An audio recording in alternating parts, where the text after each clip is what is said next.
রাসূলুল্লাহ সাল্লাল্লাহু আলাইহি ওয়াসাল্লাম বলেছেন, তোমরা সবসময় ইয়া যাল জালালি ওয়াল ইকরাম এটা পাঠ করাকে অপরিহার্য বানিয়ে নাও। ইয়া যাল জালালি ওয়াল ইকরাম এটার অর্থ হচ্ছে হে গৌরব ও মহত্বের অধিকারী। এটা হচ্ছে আল্লাহ সুবহানাহু ওয়া তাআলার একটি বিশেষ নাম। যখনই দোয়া করবেন তখনই দোয়ার মধ্যে এই বাক্যটি ব্যবহার করবেন, ইয়া যাল জালালি ওয়াল ইকরাম। আপনি প্রথমেই আল্লাহর প্রশংসা দিয়ে দোয়া করা শুরু করবেন। তারপরে রসুল সাল্লাল্লাহু আলাইহি ওয়াসাল্লামের প্রতি দরুদ পেশ করবেন।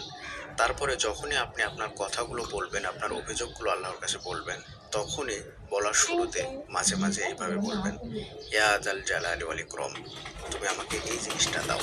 এবং এই বাক্যটির অর্থ ভালোভাবে মুখস্থ করে নেবেন এবং অন্তরের অন্তরস্থল থেকে বলবেন। এর অর্থটা আবারও বলছি, হে গৌরব ও মহত্বের অধিকারী। আপনি যখন ইয়া যাল জালালি ওয়াল ইকরাম এই বাক্যটা বলবেন, তখন অন্তরের মধ্যে এই মানেটাও ফিল করবেন, এর অর্থটাও ফিল করবেন, করে তারপরে আল্লাহকে বলবেন, ইয়া যাল জালালি ওয়াল ইকরাম। এইভাবে বারবার বলবেন, 3 বার 4 বার ইয়া যাল জালালি ওয়াল ইকরাম এইভাবে বলবেন। তারপরে আপনার সমস্যাগুলো বলবেন এবং এটা অন্তরে ফিল করে করে বলবেন। আর আরেকটি হাতিয়ার হচ্ছে আল্লাহর তাওহীদের ওসিলা দিয়ে দোয়া করা। আল্লাহকে বলবেন, হে আল্লাহ, আমি আপনার একত্ববাদ, আপনার তাওহীদের ওসিলা দিয়ে আপনার কাছে চাইছি। এবং বারবার কালিমা লা ইলাহা ইল্লাল্লাহ পড়বেন, সাক্ষ্য দিয়ে দিয়ে বলবেন, লা ইলাহা ইল্লাল্লাহ। এটা দোয়ার মধ্যে বারবার পড়বেন, এ দুটো বাক্য বারবার পড়বেন, লা ইলাহা ইল্লাল্লাহ, ইয়া যাল জালালি ওয়াল ইকরাম। এইভাবে 3 বার 4 বার করে পড়বেন আর আপনার দোয়াগুলো করবেন। এটা আমি দোয়ার মধ্যেকার একটা আমলের কথা বলছি, একটা হাতিয়ারের কথা বলছি, যেটা খুবই কার্যকারী। আল্লাহকে যখনই আপনি আল্লাহর একত্ববাদের ওসিলা দিয়ে দোয়া করবেন, আল্লাহ সুবহানাহু ওয়া তাআলা আপনার সেই দোয়াকে কখনোই ফেরত দেবে না। এবং দোয়ার মধ্যে যদি এই শব্দটা ব্যবহার করেন, তাহলে দোয়া কবুলের সম্ভাবনা শতগুণ বেড়ে যায়।